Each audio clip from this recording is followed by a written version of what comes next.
তাথই দাস সঙ্গীত পরিবেশন করলেন। পরবর্তী শিল্পী মানসী জামান।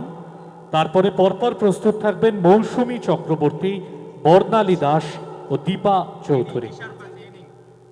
মানসী জামান, তাকে আন্তরিকভাবে মঞ্চে স্বাগত জানাচ্ছি। যারা উপস্থিত হয়েছেন সকলকে কাকুরগাছি নিষাদ কলা সংগমের পক্ষ থেকে আজকের রবীন্দ্র নজরুল স্মরণ অনুষ্ঠানে আন্তরিকভাবে স্বাগত জানাই। শিল্পী মানসী জামান তিনি সঙ্গীত পরিবেশন করছেন। শিল্পী মানসী জামান।